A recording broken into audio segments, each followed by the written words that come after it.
Hello and welcome back to another Camino video. My name is John Roy and today we're going to talk about the top 8 routes of the Camino de Santiago. So the French Way, or Camino Francés, is the most popular and well-known route to Santiago de Compostela. This way is very well supported by the Spanish government, especially through the Lyon region. It starts in Saint-Jean-Pied-de-Port on the French side of the Pyrenees Mountains in Basque Country and finishes about 780 kilometers later in Santiago de Compostela in northwest Spain. It'll take most people about a month to walk and about 2 weeks to bicycle. Most years, more than 150,000 people will walk this route, although most people will start at a point much nearer than Saint-Jean-Pied-de-Port. There's many pilgrim hostels or albergues along the French Way, and they're mostly staffed by volunteers who want to give something back to the Camino. For a little more money, you'll also find private hostels and cheap hotel rooms on your way. The French Way is waymarked with big yellow arrows in the countryside and scallop shells in the cities and towns. You'll find it almost impossible to get lost whether you have a map or not. This route is very safe, and many males and females start on their own.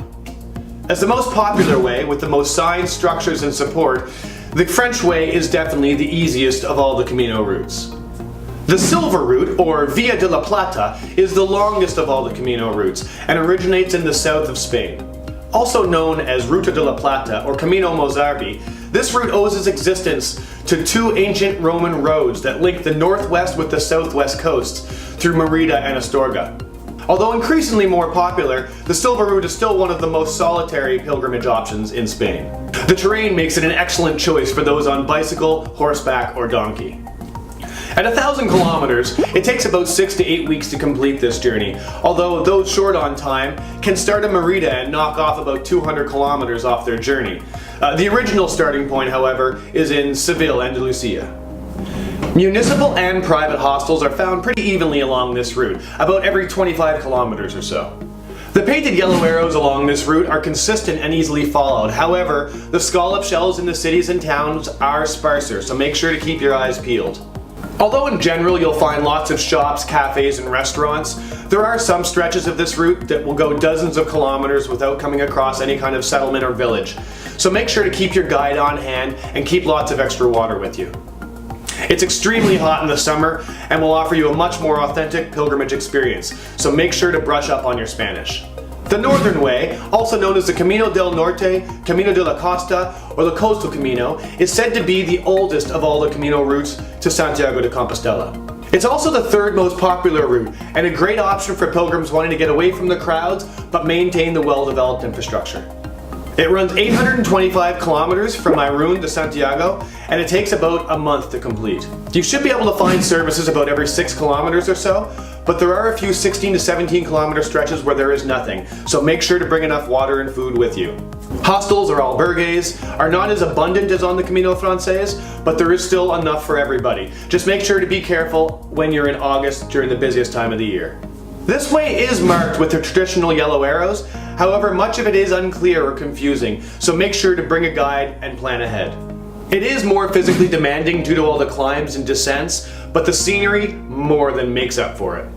Well maintained and easily accessible, the English Way, or Camino de los Ingleses, or El Camino Inglés, can be traced all the way back to the 12th century, where it was the main access routes for pilgrims looking to access Santiago from England, Scotland, Ireland, and other Nordic countries. The route originates in the Artebro Gulf in either Ferrol or A Coruña, and it's bound to be a more solitary experience and a lot shorter as well, as it's only 118 kilometers from Ferrol or 74 from A Coruña. Neither route offers you an alternate path, making the walk fairly straightforward. The 2 ways meet in Hospital de Bruma, and from there they continue on together to Santiago. The services along the route are distributed fairly evenly, so it's unlikely you'll find yourself without food or water at any point. And although evenly distributed, accommodations are not sufficient for peak periods like the Easter holidays or in July and August. The waymarking between Ferrol and Santiago is very good, with the classic milestones of scallop shells and painted arrows. However, if you're leaving from A Coruña, when you're first leaving the city, you can get very confused, so adhere to your guide. The English Way would rank somewhere between the more difficult routes, like the Camino Primitivo, and the less demanding ways, like the Camino Portuguese. Due to its exposure to the Atlantic Ocean, it's also the rainiest of all the routes. It's unlikely you'll go 5 or 6 days without rain. Although it has become more popular over the years, it still offers one of the most solitary and authentic pilgrimage experiences. And part of that authenticity is the lack of English, so make sure to brush up on your Spanish before hitting this route. Known as the Camino Portuguese or Portuguese Way, it's not one route but 3 routes that go through Portugal into Spain to Santiago de Compostela. The main starting points for the Camino Portuguese are Lisbon at 612 kilometers away, Porto at 240 kilometers away, or Tui at 119 kilometers away.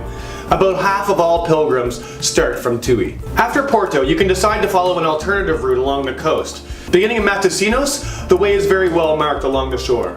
The Portuguese Way winds for nearly 600 kilometers from Lisbon to Santiago de Compostela, running parallel to the coast. It can be comfortably conquered in about 24 days, walking on average 25 kilometers a day. A particularity of this route is the abundant availability of services such as shops, bars, and restaurants, which is due to a rather dense demographic.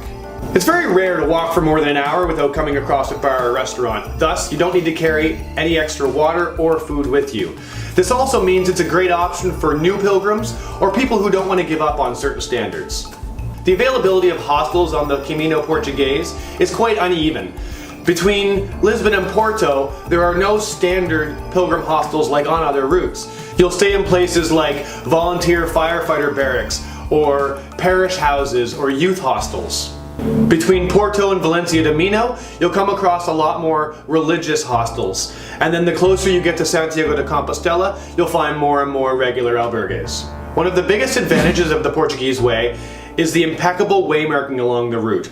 This is due to the combined efforts of the Galician and Portuguese Friends of the Camino groups. The same as other pilgrim routes, it's waymarked with the familiar yellow arrow. In the first part of the journey, you'll find the yellow arrow is accompanied by a blue arrow, which signifies the route to Fatima. From all the pilgrim routes available, the Camino Portuguese is probably the least demanding regarding the elevations of the terrain. Even though the river winds up and down hilly areas, it's nothing like the climb and descent into Roncesvalles or the river-riddled paths of the Basque Country in the Camino del Norte. Known as the Primitive Way or Camino Primitivo, it starts in Oviedo and winds through Asturias and Galicia. The huge advantage of the Camino Primitivo is the fact that it stays away from asphalt roads and allows the pilgrim to get immersed into the beauty of the landscape. The Primitive Way, from Oviedo to Melide, stretches over 261 kilometers through 36 towns. On average, there is a town or village about every 7.5 kilometers. However, there are some unsupported sections on this route, so you'll want to make sure to plan ahead and keep your guide on hand. The waymarking is excellent all along this route, mostly composed of concrete milestones with the shell symbol to point the direction of the Camino. From time to time, you'll also come across the classic yellow painted arrows or ceramic tiles on houses. Be careful you don't miss the waymarkers at the beginning when leaving Oviedo, as they're actually on the ground, and you can't see them easily from a distance, and they may also be covered by a vehicle. One of the most well-known features of this route is its challenging terrain. The route is a continuous series of ups and downs through mountainous terrain, forest trails, dirt roads, and loose rock paths. Due to its rainy climate, the weather can be cold and damp even in the summer, and as with all high-level areas, the weather can change quickly, so make sure to be prepared. The Cathedral of Santiago de Compostela is a spiritual destination for most Camino routes. However, the Camino Finisterre Extension of the pilgrimage to the Atlantic coast offers its own dose of mysticism. No wonder that before Columbus discovered America, Finisterre was considered the edge of the world. Pilgrims have extended their journey to wash the dirt from the road off of their feet in the Atlantic Ocean since the Middle Ages. If you feel like your pilgrimage is not yet over and you have another chapter to add to that story, then walking to the end of the world makes for a perfect epilogue. Deciding to walk to Finisterre adds a respectable 89 kilometers to your journey. You can conquer the distance in 3 long, tiring days of walking, or 4 comfortable stages. Today there are a number of albergues and hostels along the route, allowing you to be more flexible with your stages. And as far as services are concerned, you'll be walking through many towns and villages, but there are a few sections of wilderness only, so make sure to be prepared with water and food. The signs that guide you on the road will alternate between the familiar arrows, the concrete milestones, and the Council of Europe signs. but they'll also have some other road signs that will show distances along the way. These signs will lead you all the way to the legendary lighthouse that overlooks the rocky and treacherous La Costa da Morte. Small drops and climbs along the route are no trouble, and the rural areas along with the pine and eucalyptus forests are perfect places for quiet contemplation. The first glimpse of the ocean will come after emerging from a pine forest just after passing the Torrente village. The Camino of Madrid takes you northwest, almost on a straight line through regions of Madrid, Segovia, and Valladolid until it reaches the province of León. This is where it joins the Camino Francés in Sahagún and heads due west. As you walk, you'll come across many historic chapels, churches, signs, and relics dedicated to St. James that let us know that the people from central Spain had a great love for the Camino. Although still somewhat unknown, the route offers a truly breathtaking experience of the Camino. The approximate distance from Madrid to Sahagún is 322 kilometers, which can be walked in about 2 weeks. You won't have any trouble finding accommodations within Madrid, but once you hit the road and on your way to Segovia, you'll find they are much more scarce, so plan ahead. From Segovia to Sahagún, you'll find hostels a lot more often, about every 15 kilometers or so. And then obviously once you're on the Camino Francés, the albergues are everywhere. The renovation of the Madrid route waymarkers happened in 1996, thanks to the efforts of the Asociación de los Amigos de los Caminos de Santiago de Madrid. Later, during a campaign between 2001 and 2003, the association decided to update the markers to granite and wood milestones. Thanks to their efforts, the waymarkers are virtually perfect the entire way, leaving you no option of getting lost. The way sticks almost entirely to footpaths, leading you through forested areas and away from modern monuments of industrial civilization. Despite this, the terrain is not as challenging as one might think. There's some information on the most popular 8 routes of the Camino de Santiago.